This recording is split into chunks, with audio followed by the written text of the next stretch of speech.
When I include a list of activities in my parent newsletter, I have to make sure I'm fulfilling my promises. See? Let me see that. Here at the Weird But True Happy Hounds Hangout House, we ensure that your canine companions enjoy a full day of entertainment and positive experiences. Good one. Activities include hourly doggy sing-alongs, nature walks, arts and crafts. Arts and crafts? Oh yes, we're making friendship bracelets. Okay, private kibble tastings? That's just lunch, but this sounds better. Movie time? Oh, yeah, I'm gonna need you to be in charge of popcorn. And behind-the-scenes tours of the fire hydrant factory? Oh shoot, I need to call them and confirm. Becky, doesn't this all seem just a bit much? Kate, Happy Hounds isn't just a business, it's a lifestyle. Speaking of business, we better get back to this episode or we're gonna lose our jobs. And something tells me private kibble tastings cost money. On it, Chief. So, before the break, we were up to dog history where Leptocyon diversified into other species and the wolf was born.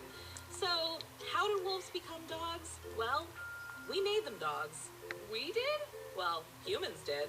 Did someone have, like, a wolf Transformer 5000 and they put a wolf on one side and a golden retriever popped out on the other? If only it were so simple. We'd be rich. Well, I mean, not us. Our ancient ancestors, maybe. We could have inherited the money. Oh, okay, true. Well, anyway, for a long time, wolves and humans were pretty cool, just totally living apart. Humans were kind of in their hunter-gatherer stage, and wolves were in their, hey, we're wolves, we don't need humans to survive stage.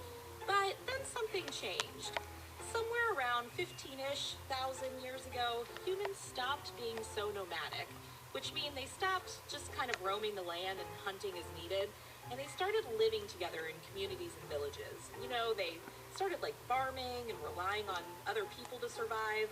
And when groups of people get together, they kind of create a lot of trash. You know, you've been invited to parties, right? Anyway, these villages had a lot of leftover scraps of food, bones, whatever they had, it just kind of piled up. And this would attract a lot of small animals like rodents, raccoons, rats, and both the trash and the small animals, well, that attracted wolves. Can you imagine going to take out your leftover mutton at night and it's like, oh, there's a wolf in our cans again?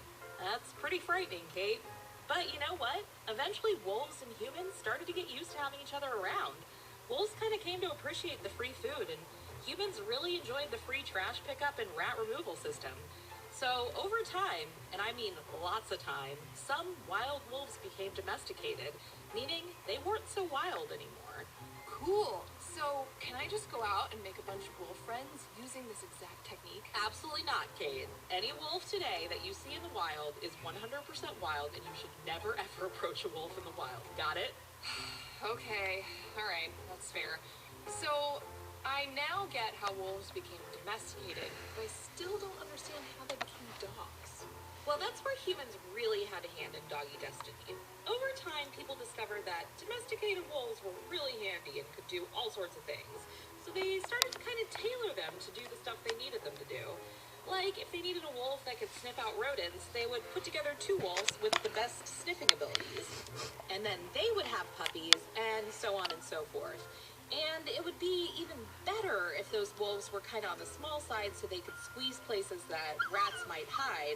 So humans would not only select the best sniffers, but they would also pick the wolves that were kind of on the small side. Oh, so they were basically building custom dogs. Exactly, and they did this over and over until one day, thousands of years later, you'd end up with a tiny Jack Russell with barely a trace of wolf left. And ta-da! That's how breeds were born.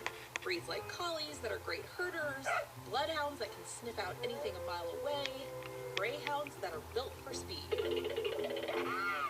So, what is Bob built for? Being the world's best cuddle monster, Kate. Well, I can see where that would help on the farm. All right, puppies. Time to do your business. To the Weird But True Potty Patch. I think I'll stay here and play some music for the listeners while you guys do your business.